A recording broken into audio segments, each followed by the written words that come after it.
Above the waterline, the earth sows the seeds of regeneration. The trees flower and bear fruit.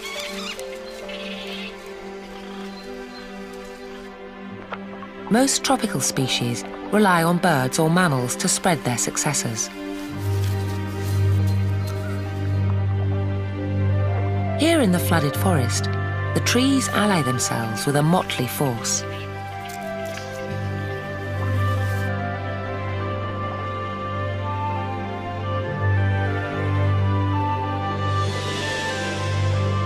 Monkeys are messy eaters, but an army of over 200 different species of fish awaits each airdrop.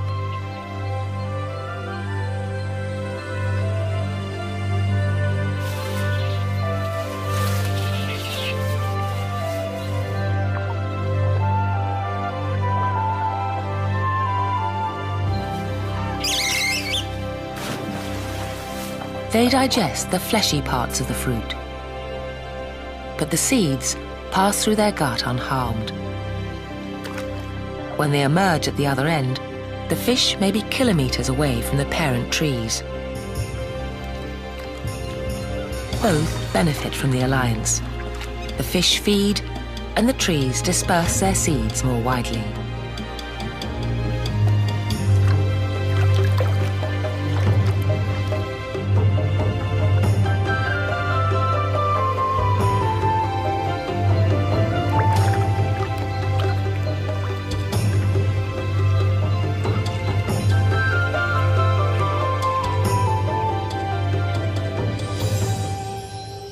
With flying fish and jungles beneath the surface, the flooded forest is the world seen through the looking glass.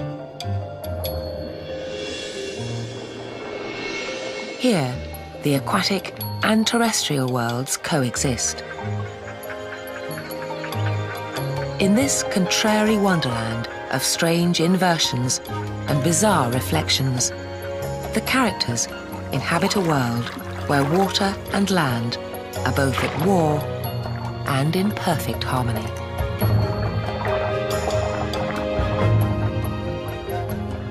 A wonderland called Amazonia.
The world's mightiest river.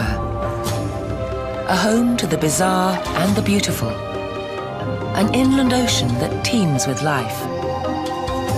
A mysterious place that is home to more creatures than anywhere else on Earth.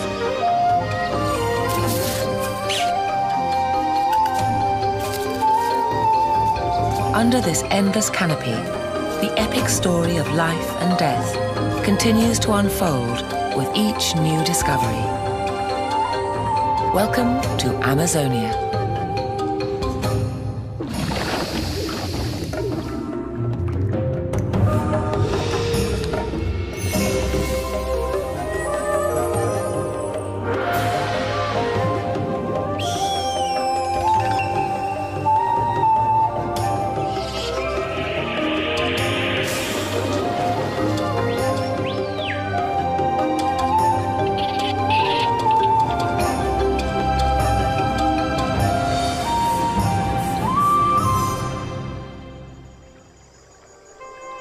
This strange wonderland is filled with riddles. Sea creatures thrive over 1,000 kilometers inland. Giant species take on fantastic proportions in a parallel universe where birds can dive and fish fly.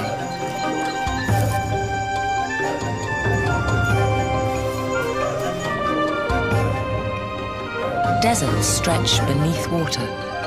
Trees wade through rivers. And fruit is harvested by fish.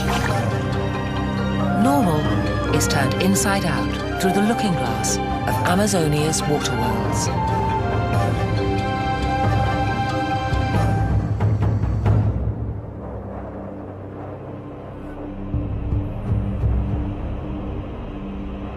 The Earth's mightiest river flows through the water worlds of Amazonia.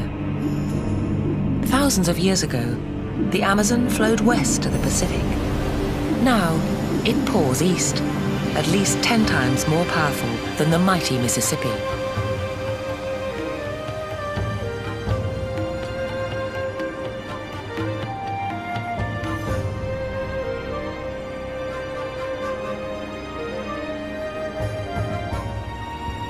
Flowing for 6,000 kilometers, the Amazon forms in northwestern Brazil, where the rivers Negro and Solimões clash. For a full 24 kilometers, their jostling waters refuse to mingle. Over 1,600 kilometers downstream, the Amazon empties a fifth of all the world's available fresh water out through a mouth, over 300 kilometers wide, into the Atlantic. It's a river of extremes. It rages and recedes. It gives life and takes it away. In early summer, dunes rise from shrunken channels. Here, deep in the interior, creatures with webbed feet walk the two worlds of water and land.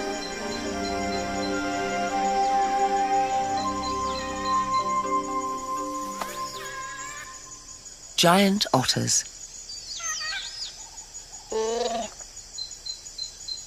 The Amazon's rarest animals thrive only in the remotest parts of the jungle.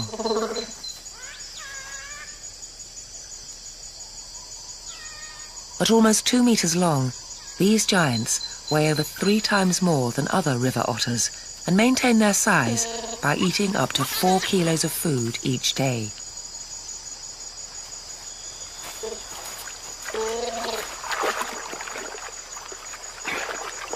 This family has 9 members, and they all set out together to dine on all the dry season has to offer, while staying near their holt or den.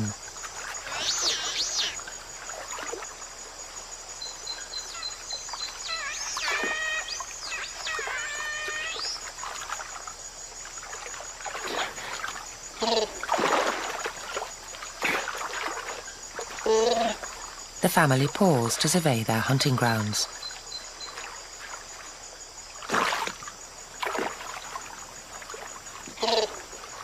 Voracious hunters, the giant otters will catch mainly fish at this time of year, when shoals concentrate in the receding channels. Lucky otter cubs born at the start of the dry season will grow up in a time of plenty.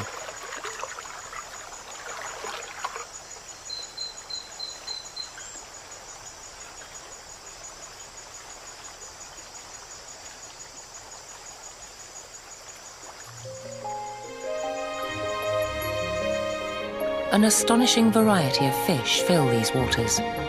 More species live here than anywhere else on Earth.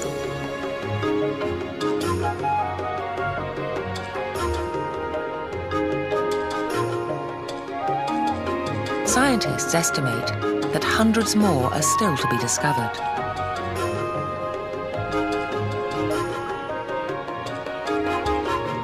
Among these fish are surprising throwbacks to millions of years ago when the river ran west into the Pacific. As the rising Andes blocked its path, lakes formed. Seagoing fish were trapped, and some adapted to life in fresh water. Like this stingray. Some of its nearest relatives still live on the other side of the mountains in the salt waters of the Pacific. The overcrowded waters of the dry season bring rich rewards for predators of all kinds, but in the clear backwaters, the giant otters reign supreme and have only a few natural predators.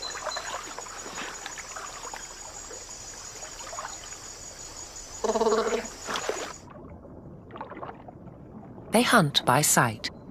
Their large eyes scan for prey as they power along upside down, giving them a better view of the riverbed. These tireless hunters have another secret weapon. Unlike humans, when otters dive, a thin membrane which protects their eyes allows them to see more clearly in the water. They can also close their nostrils and ears while they swim. They move quickly, holding their breath for only a minute or two. A reconnaissance dive reveals a glinting shoal of silver dollars. The otters team up to plunder the underwater treasure. Like synchronized swimmers, they drive the shoal towards the bank with well-choreographed teamwork and timing.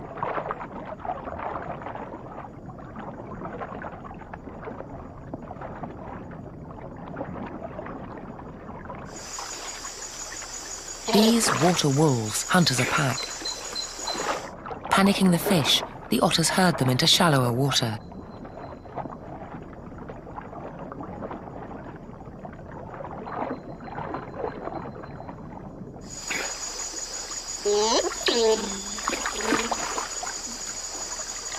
The deadly combination of speed, agility, and teamwork makes the giant otters formidable hunters.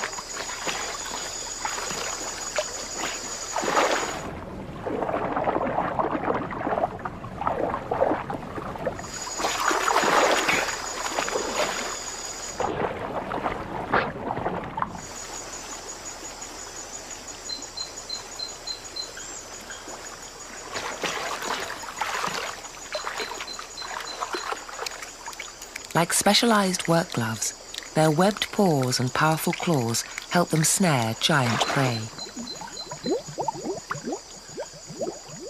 Even at 2 meters, this eel is no match for a 30-kilo otter. It's easily carried off and eaten alive.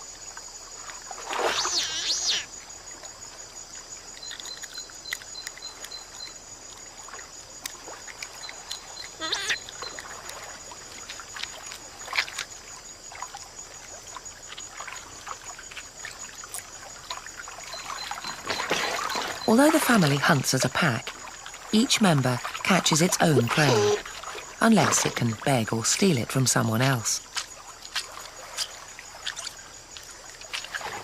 Fully grown animals seldom give up their food, but sometimes they'll share it with the youngsters, but only after they've had their fill.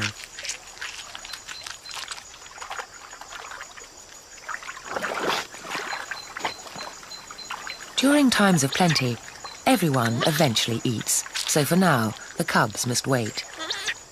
But they'll be able to hunt on their own in a few months' time.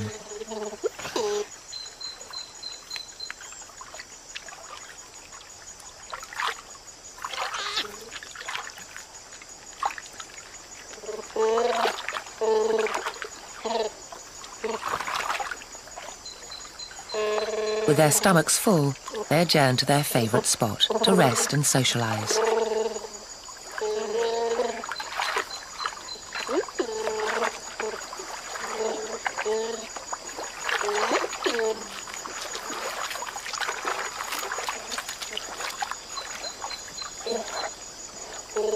Giant otters use 9 different vocalizations to communicate with each other, and they spend most of their time together. So far, the parents have been doing all the hard work. After the morning's hunting, they're ready for a little relaxation. The mother gently asserts her right to her favourite place. Size does matter on this Sunday. For the otters, it doesn't seem to get any better than this. Time to sunbathe and plenty to eat.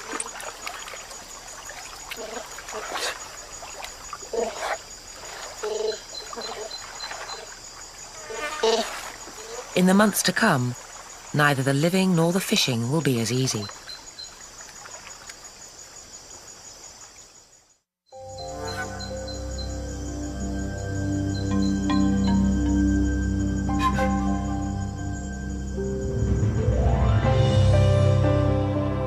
As the dry weather continues, water levels fall by up to 75%.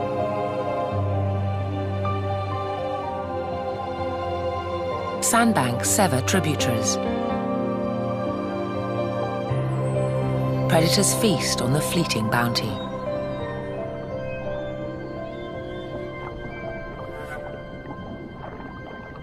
For hunters like this toucanare, the dry season means easy catches.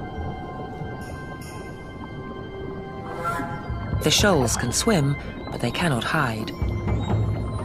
Toucanare are the implacable assassins of the shallows and are one of the only fish in the Amazon that will stalk their prey relentlessly, just to swallow it whole in the end.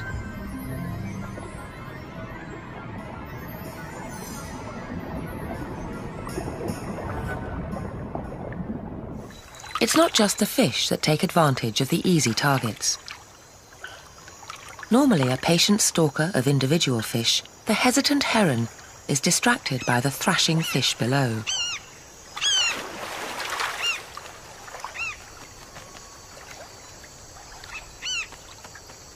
Panic-stricken fish churn the water into a boil as they flee from the relentless toucanare. Agile terns pick off the smaller fry, and the heron moves in for the kill, capturing its prey with a rapid thrust of its bill and swallowing it whole.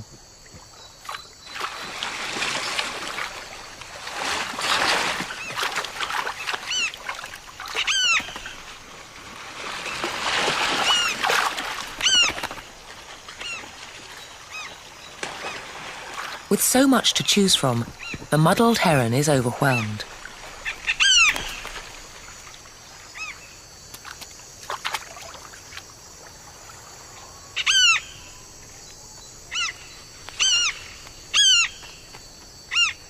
The terns and the toucanare keep up the constant chase as long as stocks last.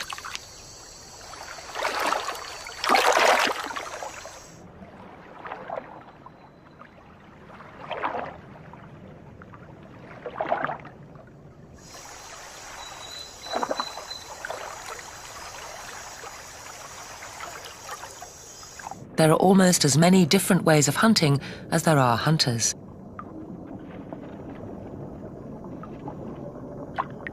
Beneath a few dead and nondescript leaves, the most voracious fish in the Amazon lurks.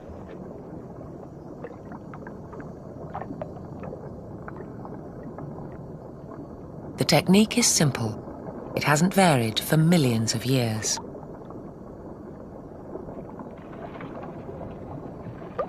Here it is, slowed down 600%.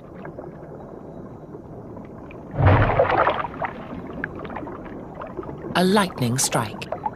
Blink and you'll miss it. But the red-bellied piranhas are not always in the mood for fish. In lazier moments, they may feast on insects, snails, or plants. But don't be fooled, they are ferocious. They have been known to eat their own young.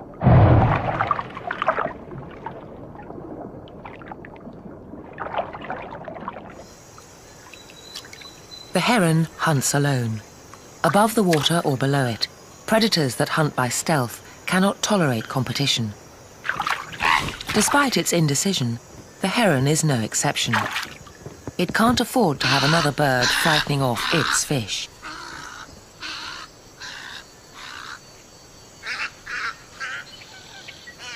But conflicts between predators is always dangerous, and the results lethal. But one creature's misfortune is another's opportunity. Piranhas, the Amazon's most feared fish. Though most are harmless vegetarians, the red-bellied variety have earned their fierce reputation. These piranha don't even bother to kill their prey first. They just tear into it while it's still alive with their razor-sharp teeth, shredding flesh, feathers, fins, and scales from bone in just seconds.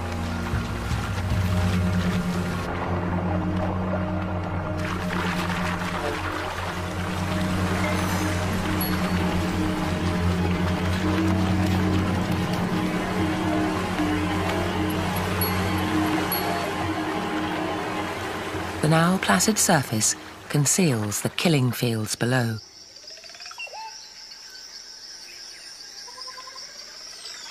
Nowhere else on Earth have so many different species evolved to prey on one another.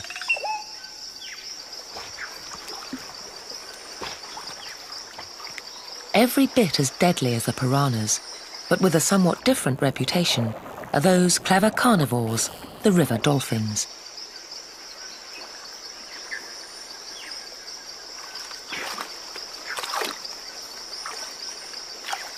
Indigenous people believe that river dolphins have magical powers and can take on a human form so they can seduce women who live on the banks of the Amazon.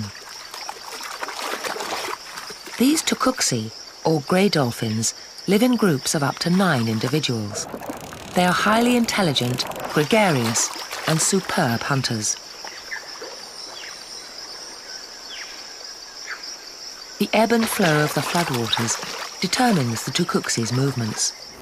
When the waters rise, they enter the lakes and leave as the waters start to retreat to avoid being stranded.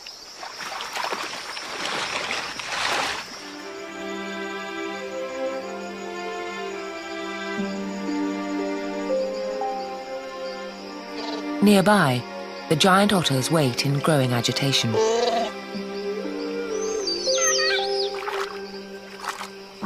One of the otters is missing. An alligator, a big cat, or an anaconda may have ambushed a cub.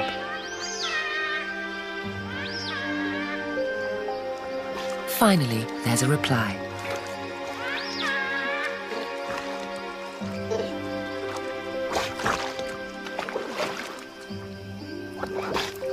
The careless youngster was busy feeding. The relieved otters reunite and eat together.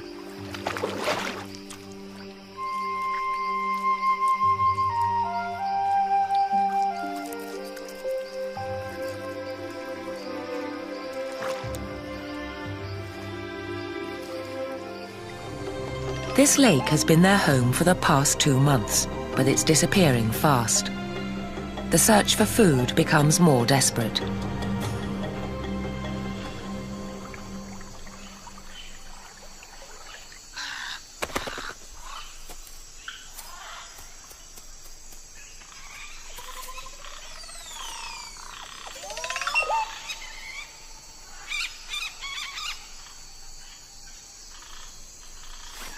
The pygmy kingfishers still find small fry to eat, but the full-size fish have disappeared.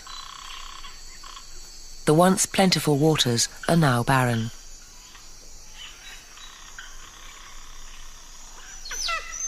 The hungry family must move if they want to eat. Stragglers risk fatal attacks from jaguars, pumas, and anacondas.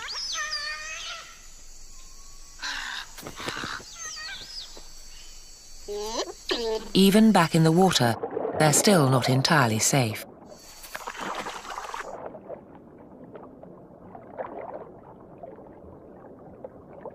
a well-camouflaged caiman takes note of their arrival.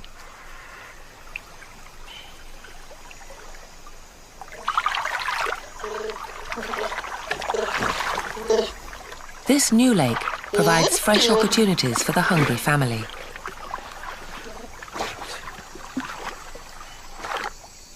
The caiman weighs his options. He will eat just about anything he can get his jaws on, living or dead. He'll also eat fish, birds or insects, but an otter cub would make a tasty and satisfying meal.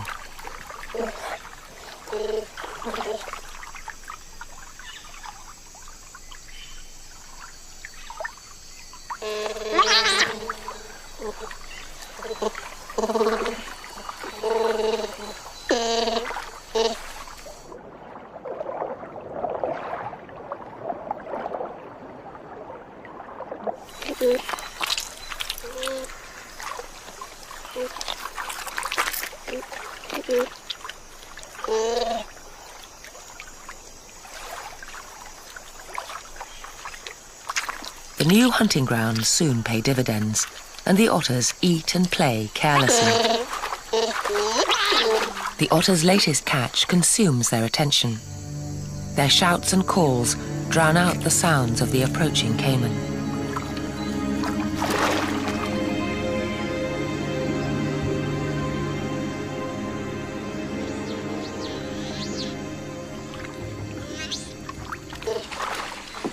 Possession is 9/10 of the law.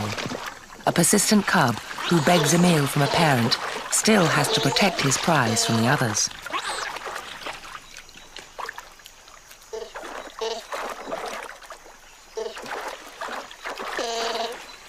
But fending off brothers and sisters leaves the youngster blind to the danger that threatens his life.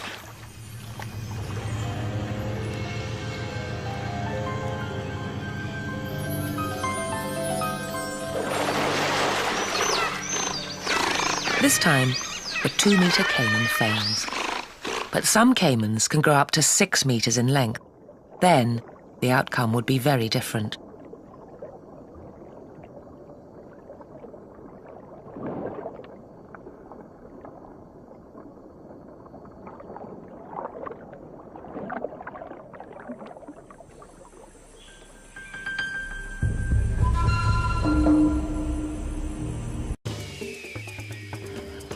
This show was created for you and your family to watch together.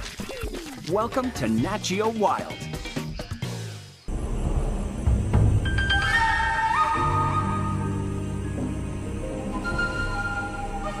The dry land drives back the water to its summer quarters. High noon in the Amazon, heat and humidity fill the air.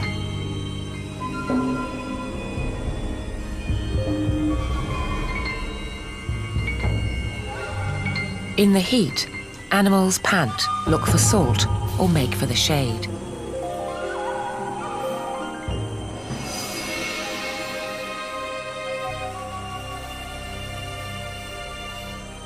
A few weeks ago, the otter's favourite riverside platform of logs was awash. Now it's bone dry.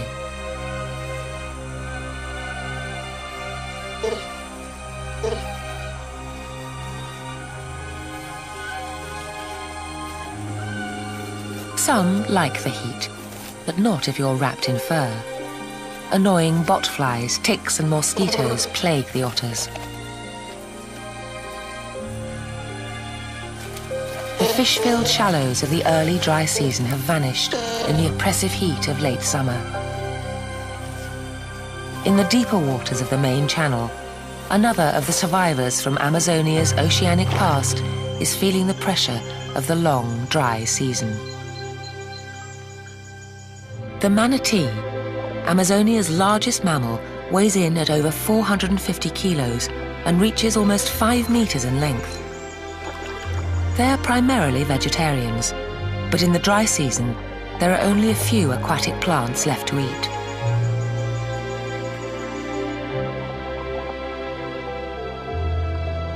By shutting down all but the essential body functions, they can fast for weeks at a time during the dry season.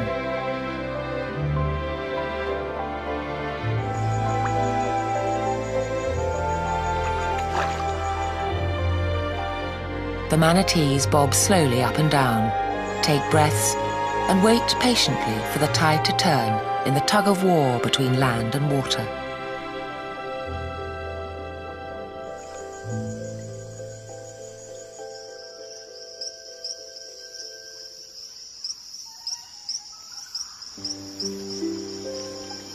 The manatees are trapped in the last deep channels with the Boto dolphins, a larger cousin of the Tucuxi. The Botos bore their young earlier when fish were plentiful. Now fish are scarce, and they too are feeling the pinch.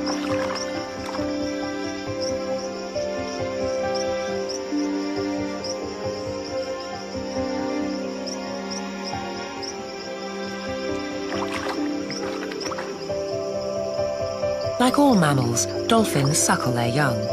So the mother and her calf navigate the waters side by side so the calf can feed easily. It will stay with its mother until its first birthday.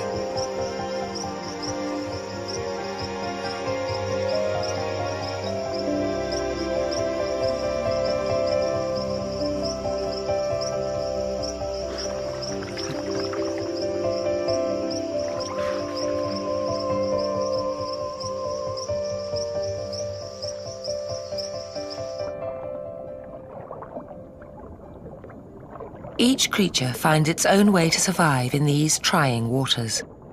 Some even adopt the bizarre strategies. Meet the mata mata. It's not the prettiest of turtles, but in the waters of Amazonia, it's the master of disguise. But no matter how good your camouflage, when there's nothing to ambush, there's nothing to eat. And that means it's time to find new hunting grounds.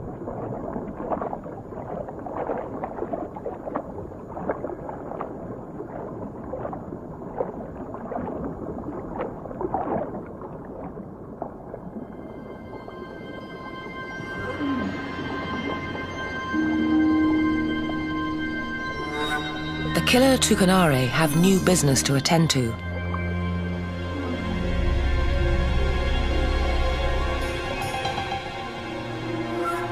By laying their eggs towards the end of the dry season, they increase the odds that other fish won't snack off their offspring, and they jealously guard their nest, which holds up to 5,000 eggs.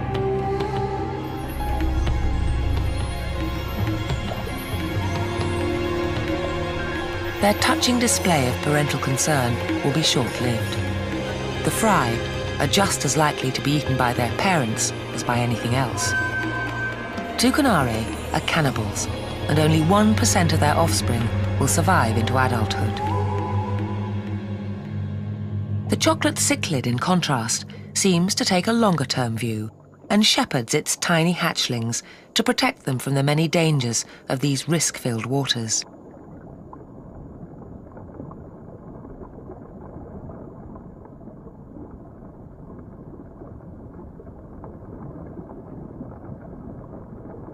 But for sheer maternal devotion, the manatee should win a prize. During the female's long fast, she continues to feed her calf from breasts located beneath each flipper. By the end of the dry season, a mother can lose half her body weight that she built up in preparation for the dry season.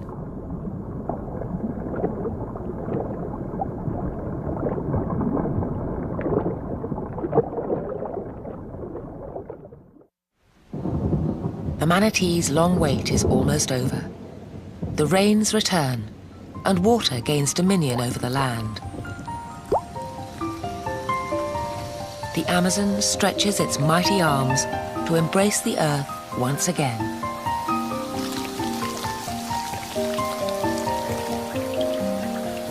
Tripling in size and covering over 350,000 square kilometers. For the otters, the rising streams replenish the depleted fishing grounds. The kingfishers have full-sized fish again. But for the snipe and the blue ibis, the annual deluge will soon overwhelm the meadows that have been their haven for the past 6 months. Displaced, the migrants will be on their way.